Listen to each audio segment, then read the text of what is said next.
पूरा जीवन और कल और आज और दोपहर के बीच में हमारा संकेत रहता है। कल हम क्या थे, आज हम क्या हैं, कल हम क्या होंगे। भूतकाल, भविष्यकाल, वर्तमान काल। जब प्रातः उठते हैं तो सूर्य पूरब से निकलता है, दोपहर में तपता, शाम को ढल जाता है। जीवन इसी तरह है।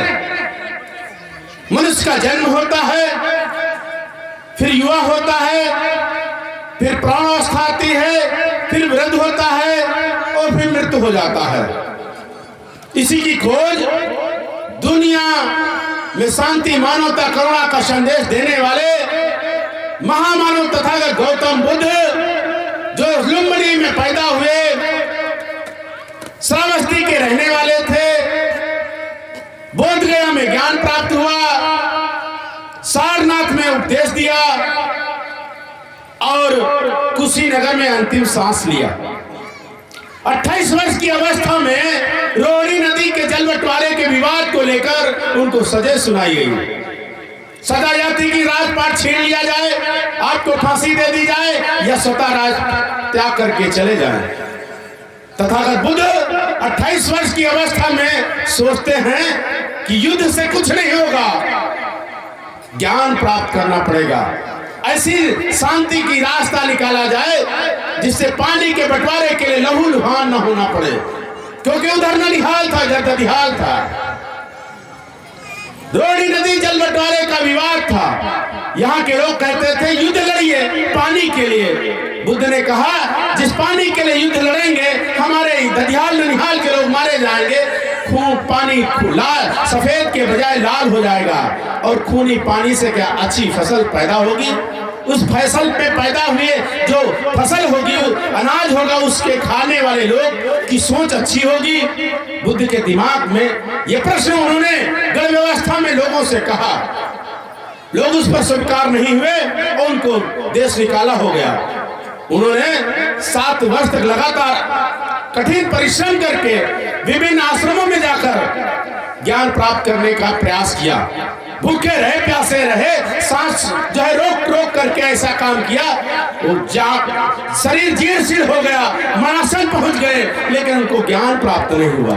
तभी उसी समय कुछ ग्वाला, यादववंशी ग्वाला बेटियां वीणा जो है गाना गाते हुए, वीणा बजाते हुए जा रही थी। कह रहे थे कि वीणा के तार ना इतने तंग करो कि जो है सुर ना निकले, इतने ना ढीले रखो कि जो सुर ना निकले, ना इतने तंग करो कि टूट जाए।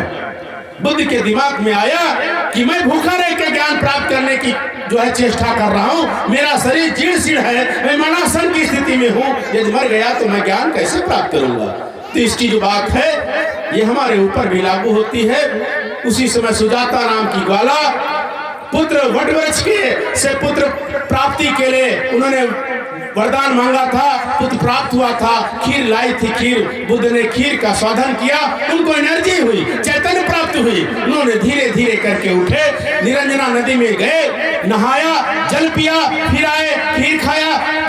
7 दिनों तक लगातार उस खीर का रसा स्वादन करते रहे और उससे उनको एनर्जी प्राप्त हुई और उसके बाद सोने के कटोरे को नदी में फेंक दिया। उनके साथियों ने सोचा कि ये सोने का कटोरा तथागत बुद्ध ने नदी में फेंक दिया, ये कैसा व्यक्ति है। लोगों ने कहा मैं पूरा संसार, पूरा राजपाट त्याग करके, बुद्ध ने कहा राजपाट त्याग करके मैं आया, ये सोने से कटोरे से क्या करूंगा। उसके बाद वो छोड़कर चले गए।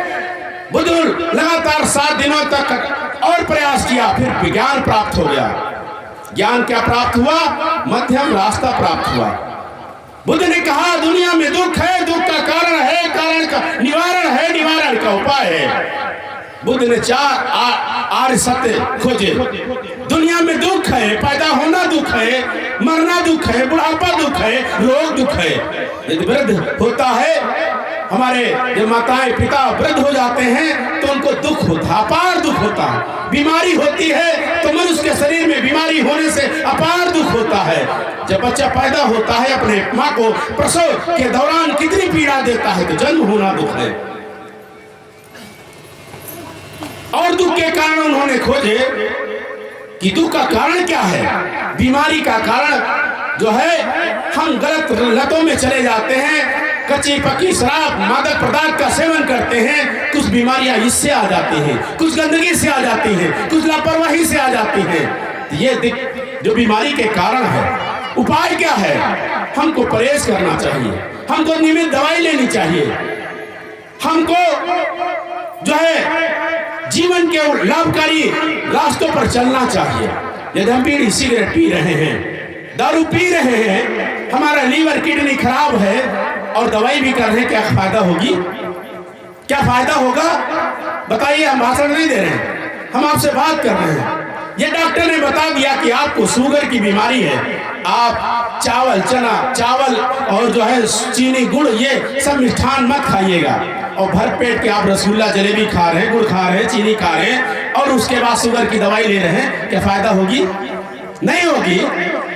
तो हमको जो डॉक्टर बताता है कि परहेज बीमारी का कारण, अगर हम अशिक्षित हैं तो हमको पढ़ना पड़ेगा। पढ़ने के लिए हमको अपनी नींदें खोना पड़ेगा, ईमानदारी से पढ़ना पड़ेगा। माता पिता ने पढ़ने भेजा, छोटे छोटे बच्चे मोबाइल में व्यस्त हो जाएं और उसके बाद कहें कि हम एग्जाम में सादी कॉपी जमा कर देंगे और पूजा पाठ करते रहेंगे। वो पूजा पाठ बुद्ध का हो, बाबा साहब का हो, यानी कि भी किसी देवी देवता का हो, व्रत रखें और सादी कॉपी जमा कर दें, क्या पास हो जाएंगे? जो कॉपी में लिखा होगा, आपने पढ़ा होगा, तभी तो आप लिखेंगे। तो पढ़ने के लिए, याद करने के लिए बच्चों को पढ़ना बहुत जरूरी है। बच्चों को पढ़ने के लिए माताओं पिताओं को अपने बच्चों को जाड़े में गर्म पानी से नहलाकर स्कूल भेजना जरूरी है, अच्छे कपड़े पहनाकर भेजना जरूरी है। इनकी के पास किताबें हैं, कॉपी हैं, पेंसिल हैं कि नहीं है, इसकी चिंता करने की जरूरत है। इनको समय से भोजन मिल रहा है, इसकी चिंता करने की जरूरत है।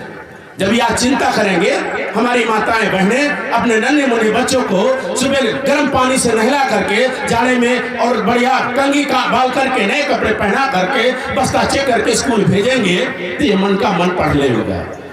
जब साफ सुथरा होंगे तो आगे बैठेंगे, इनका मनोबल बढ़ेगा, वहां का टीचर भी इनको आगे बैठाएगा। ये गंदे मैले कुचेले होंगे, प्लेट तो रखी है, किताब भूल गए, बोरी लेके आए लेकिन जो है कपड़े गंदे पहने हैं, तो बच्चे वहां पर भी जो है भेदभाव स्वतः हो जाता है। इसलिए हमको तभी लंबी उम्र होगी। आपके लैया का जो है बकरा बनाकर उसकी तिलवा के दिन बलि देने से इनकी उम्र लंबी नहीं होगी, इनकी देखरेख करने से लंबी उम्र होगी। हमारे लोग करवा व्रत रखते हैं, पति से झगड़ा करें, 365 दिन झगड़ा करें, 365 दिन चंदा को मामा कहें और एक दिन जो है व्रत रख ले, भूखे रह ले, क्या पति की लंबी उम्र होगी?